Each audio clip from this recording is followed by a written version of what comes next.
The big principle is you're trying to get as much contact with the ground for stability, and it's going to provide stability for the whole rifle and for your body. The other thing is you want to put as much of your mass behind the gun as possible so that it'll absorb recoil. So that'll help if you're trying to spot impacts of rounds. People argue that one version's better than the other, but it really comes down to what you're shooting and the equipment you have and context. Practice the different ones and use the best one for the scenario. So we're going to talk about three basic things: the 45-degree offset, the Olympic style, and then inline. Your older, more classic style of shooting taught basically my body's in a 45-degree angle from the rifle.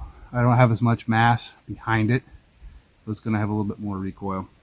This rifle does not have a bipod on the front. I don't have a pack available right now. So by bringing my body, instead of straight in line, coming at a 45-degree angle, my support elbow is able to get up on the rifle and provide a decent amount of support.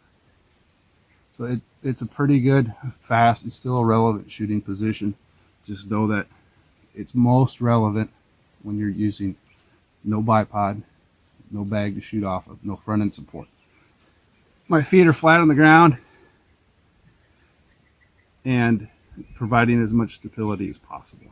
So, same thing from a different angle here. Your next variation will be the Olympic style. So I'm going to have my body more in line. You're shooting, like if I'm shooting right-handed, so my right leg's going to come up. It's going to keep the stomach a little bit off the ground. Some people liked this method because it would, they felt like their heart rate and their breathing impacted their front sight wobble. So there's some that don't like it because they felt like it was uncomfortable. What it does do is get your body more in line with the rifle, still allowing your support side elbow to be forward and providing good support in an unsupported position. Bringing that support knee forward, keeping as much of the body flat on the ground as possible, knowing that your stomach, your diaphragm are not on the ground. Again, you can loop up,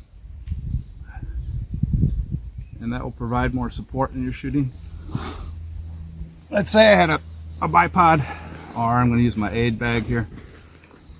So now, this isn't the most stable example, but it's going to be a placeholder. Because I don't need to support as much of the front end with my left hand as a right-handed shooter, I can get my body more in line with the rifle. The more in line with the rifle you are, the better recoil absorption that you're going to have. So you're going to be able to shoot a harder digging rifle. You're going to be able to spot your impacts better. Or if you're shooting a rapid fire sequence, it's going to help with that. Again, you probably would want a more stable front end support.